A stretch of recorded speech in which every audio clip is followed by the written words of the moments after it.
شروع اللہ کا نام لے کر جو بڑا مہربان نہایت رحم والا ہے۔ جو چیز آسمانوں میں ہے اور جو چیز زمین میں ہے سب اللہ کی تسبیح کرتی ہے، اسی کی سچی بادشاہی ہے اور اسی کی تعریف ہے، اور وہ ہر چیز پر قادر ہے۔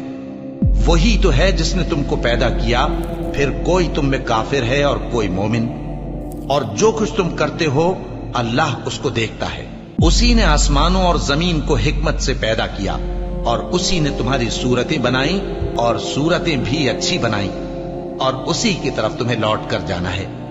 جو کچھ آسمانوں اور زمین میں ہے وہ سب جانتا ہے، اور جو کچھ تم چھپا کر کرتے ہو اور جو کھلم کھلا کرتے ہو اس سے بھی آگاہ ہے، اور اللہ دلوں کے بھیدوں تک سے واقف ہے۔ کیا تم کو ان لوگوں کے حال کی خبر نہیں پہنچی جو پہلے کافر ہوئے تھے؟ تو انہوں نے اپنی کرتوت کی سزا کا مزہ چکھ لیا، اور ابھی دکھ دینے والا عذاب اور ہونا ہے۔ یہ اس لیے کہ ان کے پاس پیغمبر کھلی نشانیاں لے کر آتے تو وہ کہتے کہ کیا ایک آدمی ہمیں ہدایت کرے گا؟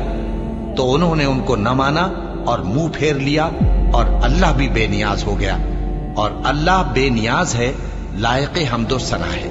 جو لوگ کافر ہیں ان کا اعتقاد ہے کہ وہ دوبارہ ہرگز نہیں اٹھائے جائیں گے۔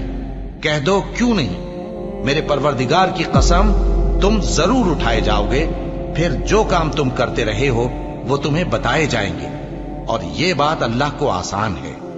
تو اللہ پر اور اس کے رسول صلی اللہ علیہ وآلہ وسلم پر اور اس نور یعنی قرآن پر جو ہم نے نازل فرمایا ہے ایمان لاؤ، اور اللہ تمہارے سب اعمال سے خبردار ہے۔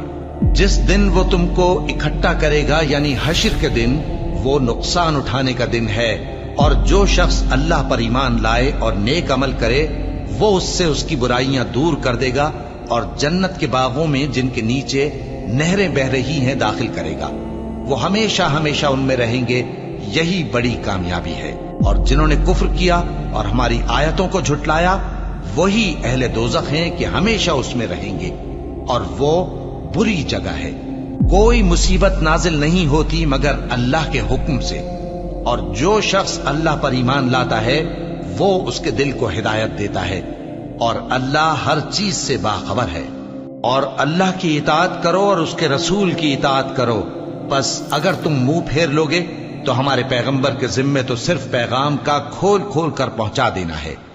اللہ جو معبود برحق ہے اس کے سوا کوئی عبادت کے لائق نہیں، تو مومنوں کو چاہیے کہ اللہ ہی پر بھروسہ رکھیں۔ مومنوں، تمہاری بیویوں اور اولاد میں سے بعض تمہارے دشمن بھی ہیں، سو ان سے بچتے رہو۔